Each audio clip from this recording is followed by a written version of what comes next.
عبد الملک بن مروان کے بارے میں آتا ہے کہ اس زمانے میں اس کے ہاں بہت زبردست طاعون پھیل گیا، زبردست طاعون پھیل گیا، طاعون پلیگ۔ تو اس نے کہا کہ چلو یہ ایریا چھوڑ دیں، دوسرے ایریا کو جائیں۔ اپنے غلام کو جو ایک ذہین ترین تھا اسے ساتھ لیا اور لے کے بھاگا، اور ڈر کے مارے اتنا ڈر گیا تھا کہ روایتوں میں آتا ہے کہ کیا ہے زمین پہ قدم بھی نہیں رکھتا تھا، سوتا تھا تو بھی کیا ہے اپنے گھوڑے پہ سوتا تھا، کہیں زمین پہ قدم رکھے اور وہاں سے وبا نہ لگ جائے اور طاعون نہ شروع ہو جائے، جیسا آج کیا ہاتھ نہ لگاؤ۔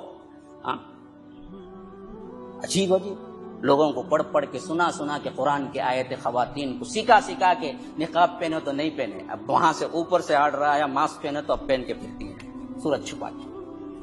اللہ تعالیٰ آزماتا ہے، میرا حکم مانتا ہے یا ڈر کے مارے مانتا ہے؟ تو بہرکیف تو وہ جب زمین پہ قدم بھی نہیں رکھتا تھا، جہاں تک کہ کیا ہے ایک رات بے چین ہو گیا، گھوڑے کے اس پہ سوار تھا، سو رہا تھا، لیٹا ہوا تھا، کہا کہ آج تو بڑی بے چینی ہے۔ اپنے غلام سے کہا کہ کوئی اچھا واقعہ سناؤ تاکہ دل بہل جائے، مجھے نیند آ جائے۔ غلام بڑا ذہین تھا، اس نے کہا کہ بادشاہ ایک اچھا واقعہ سناتا ہوں، ذرا سن لیجیے۔ اچھا سناؤ، کیا بات ہے؟ کہا کہ ایک لومڑی تھی تو لومڑی لیکن تھی بڑی ہوشیار، اس نے کسی نہ کسی طرح اپنے ایک شیر سے دوستی گانٹ لی اچھی طرح، اور شیر کے لیے شکار کر کے لا کے رکھی تھی، صرف اس ایک بات پر کہ دیکھو کل کے دن مجھ پر کوئی حملہ کرنے آئے گا شیر یا کوئی اور درندہ تو تم بچا لے۔ شیر نے کہا کہ اچھا بات بہتر ہے، لیکن ہر روز مجھے ایک تازہ شکار آ جانا چاہیے۔ لومڑی نے کہا کہ تازہ شکار ایک نہیں 2 لا کے رکھ دوں گی۔ اب شیر ہمیشہ لومڑی کے ساتھ رہتا تھا، تو کوئی بھی جانور جس کی مجال بھی نہیں تھی کہ وہ کیا ہے لومڑی پہ حملہ کر سکے، اور لومڑی کیا ہے پورے جنگل میں بادشاہ کی طرح پھرتی تھی، کوئی اس پہ ہاتھ اٹھانے والا نہیں تھا، کیونکہ بیک میں کیا شیر تھا۔ اب شیر کے لیے وہ شکار لا کے رکھ دیتی تھی۔ ایک مرتبہ جب وہ جا رہی تھی تو اچانک باز جو ہے جسے عقاب بھی کہتے ہیں، جو بہت بڑا پرندہ ہے اور بڑے بڑے جانوروں کو اٹھا لیتا ہے ایک ہی جس میں،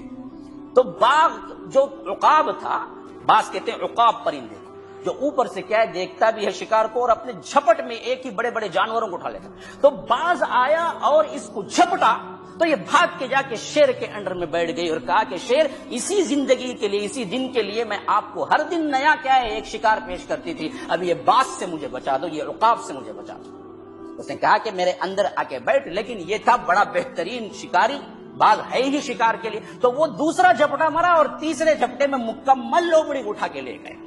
جب وہ جا رہی تھی اوپر اس کے پنجے میں، تو وہ شکار وہ پکار کے کیا شیر کو کہہ رہی تھی کہ میں نے اتنا سب خدمت کی تمہاری اسی دن کے لیے کہ کوئی مجھ پہ حملہ نہ کر سکے، لیکن آج کیا ہے عقاب مجھے لے کے جا رہا ہے، تم کچھ نہیں کر سکتے۔ تو شیر مسکرا کے کہنے لگا کہ دیکھ،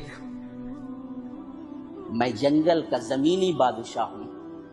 زمین کی طرف سے اگر کوئی حملہ کرتا تو میں ضرور تجھے بچا لیتا،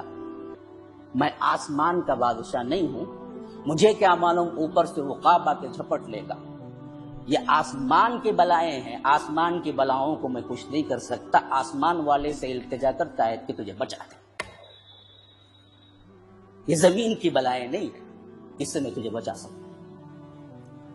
یہ کہہ کے ختم کیا تو عبد الملک بن مروان کی آنکھیں کھل گئی، وہ اسی طرف اشارہ کرا تھا، یہ تعاون تمہارے بس کی بات نہیں کہ تم زمین سے بھاگ جاؤ، یہ آسمان کی بلائیں، توبہ استغفار کرو تو شاید اللہ تمہیں بچا دے۔ تو اسی وقت سواری پر سے اٹھا اور نکلا کہ بالکل حقیقت تو نے بات کی، مجھے کہاں بھی بھاگو، جہنم یہ موت آنی ہے تو آنی ہی ہے، لیکن اللہ کی طرف میں پناہ لوں گا، تو یاد رکھو اگر موت آئی بھی تو اللہ تبارک و تعالی بہتر مقام پہ مجھے رکھے گا۔ وہ نیچے اترا، اپنے آپ میں گیا اور بڑی بہترین آرام و سکون کی زندگی گزارنے لگا۔ یہی آج کرونا وائرس سے ڈرنے والوں کا حال ہے۔ اس واقعے کے تناظر میں اپنے آپ کو دیکھیں۔